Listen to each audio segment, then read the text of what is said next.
YouTube, what's going on? It's your boy Jay Elevate, and it's time to levitate. All right, so we will be doing a recap on Raising Kanan, Season 2, Episode 1. So it started off in Sandburg, Virginia, where Kanan is just sitting back, and he's nervous. He's really thinking about, man, I got to go back to New York. His mom comes to him, say, hey, it's time to go. They having a small, quick discussion, and then she gets into this reminiscing about this dude named Rodney, who she just fell in love with, and then she found out that he has 7 girlfriends, because all the women love Rodney, all right?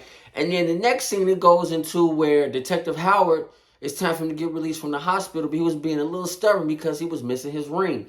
And then Lou and Jessica, they got into it outside about Fame's career because she feel like Lou's not focusing on her brother, but she not understanding that what Lou was thinking about is money. The tape didn't push no units. Nobody wanted it in the streets, so he's like, no, this is not what we need to do. Your brother need to be doing some writing, working on his craft. So I'll take a recap. I'll take a look at what he's doing. So then maybe we can go ahead and put him back in the studio. So Laverne, a.k.a. Jukebox, all right? She's at the cemetery, and she's crying because, she lost her first love.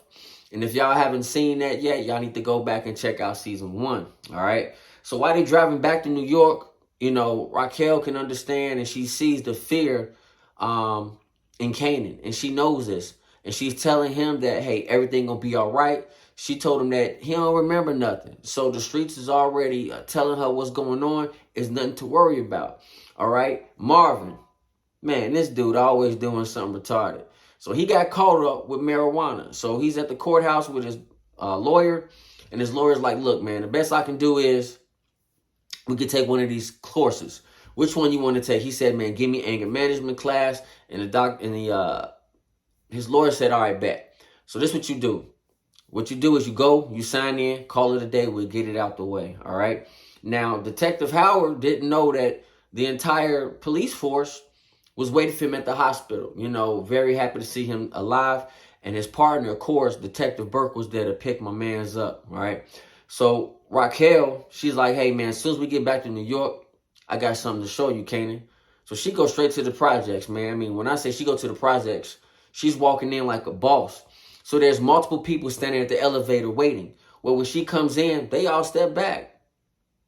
And her and Kanan jumped right in the elevator and went all the way to the top. And Kanan was like, Mom, why nobody got in the elevator with us? You asked them. All right. Then it goes into where Lou comes in late. And she like, dude, you always late. What's going on with you? Right? But then it really gets real deep into this because Raquel's thinking business-wise. She's thinking mindset. So she's taking care of all of the people in the projects, whether it's medication, whether it's giving them some rent money, food, whatever it's got to do to keep the peace so nobody got nothing to say in the project so she can go ahead and keep running her operations, all right? So the next thing is Scrap. Scrap was told by Raquel, hey, stay out of them gambling sites. Stop betting on everything, all right? And of course, we already know Scrap didn't listen because he'll bet on cards, he'll bet on French fries, how many French fries is in the pack. He don't care. My man got a gambling addiction, but again, he a hustler, so that's all that he really knows, all right? So then Jessica and Fame get into it really bad because Fame's like, yo, I'm not in the studio, I ain't got no beats. What's going on? And Jessica does understand Lou's point of view, even though she gonna fight him because that's her brother. And she's like, listen, Lou think you need to be sitting down writing, but you're not doing that. You too busy getting high all the time, so what are you doing? And you know what he told his sister? Man, well, I guess what's going on between your legs is not getting the job done. I knew I should have got a real manager. She said, how you gonna say that about your sister? So they arguing, and they kind of let you know off rip that family and business really don't go together, all right? So the Thomas family, all right? They having a good old family, sit down, they eating, but you can still see and you can still tell and feel the negative energy in the air between Marvin and Laverne, a.k.a. Jukebox. And if y'all don't know what happened, Jukebox tried to fight her father because Marvin was upset. He found out that she pretty much liked girls. And that was her first love, and he tore the tape up. and she went off on the tangent. So he choked her really bad. Like, I mean, he was about to choke her out, but he was like, man, this is my daughter. I can't believe I did this. What am I doing? Where all this anger coming from, right? So then after dinner, they all step outside.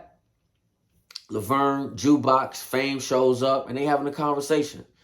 And guess who shows up? Detective Howard. Now, I'm going to tell you something. The reason why Detective Howard did not trick off on Kanan or Raquel, because he loved his son. And I truly believe he already says in the back of his mind, I have to get through his mother in order to talk to my son. I need to get through her first to open up that door and let him know I'm his father and I love him. So he's playing the mindset like, I don't remember, y'all. I really don't know. All right. So, of course, Scrap hustling. He back hustling real quick. I mean, on chump change money. So guess who house gets raided? Scrap house, his mom house get raided while he in the middle of a car game.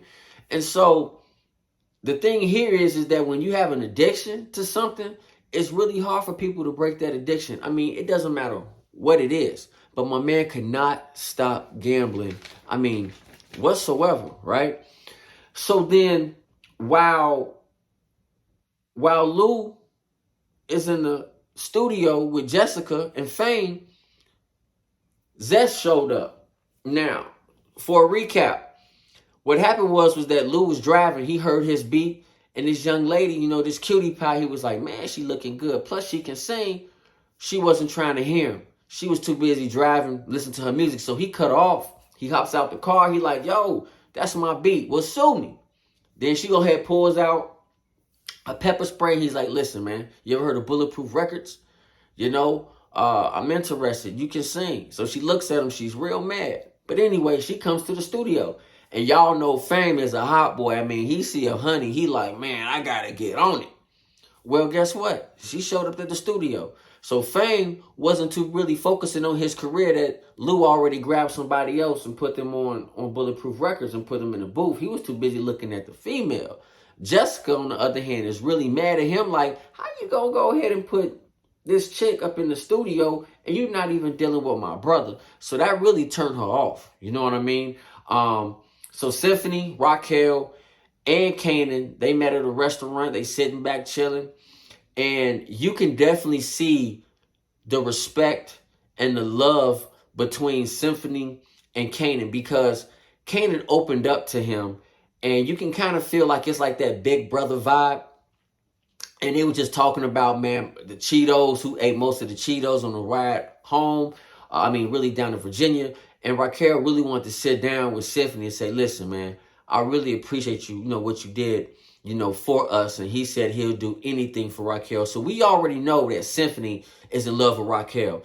Raquel is a hardballer. Like, I don't think she's in love with him, but I think she has a true heavy passion for him.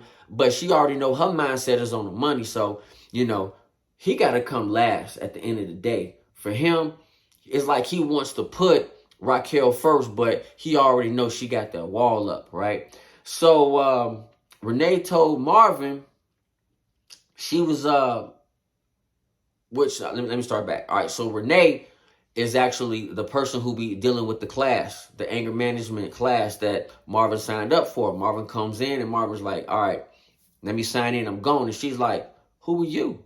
He's like, I'm Marvin. She's like, well, I'm Renee. And she literally told him, hey, sit your ass down or I will be calling the court system on you and you'll find you another course. And she said, and I don't think you're going to like where you're going to be going. So, of course, he felt real salty, right?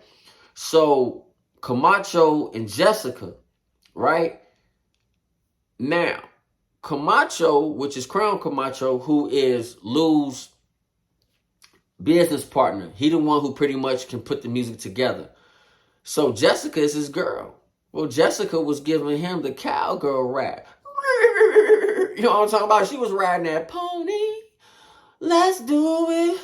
Riding. You know what I'm saying? While my man blowing back on something serious.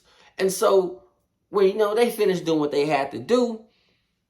So Camacho was like, what you think Lou would do to me if he found out about us? And she said, he'd kill you. So of course he choked, and he like, man, that dude needs me, man. He can't run the business without me, right?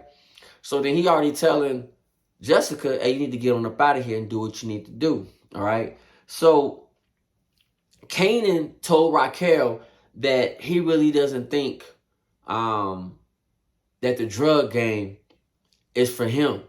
He said that he wants to protect her, but he's sorry, but he really feels like this isn't the lifestyle for him. And of course, because he feel like he shot somebody, he shot a detective, he already know that he's being looked at, or he will be looked at real soon. All right. So listen, that's just a quick recap of what happened to Raising Kanan, season 2, episode 1. Listen, if you like the merch, go ahead and purchase my merch. Stay horny, world. All right. Also, I also got my other shirts. It ain't cold outside. Shave off your mink. Until then, next time, you know the model. Stay horny, world. Oh!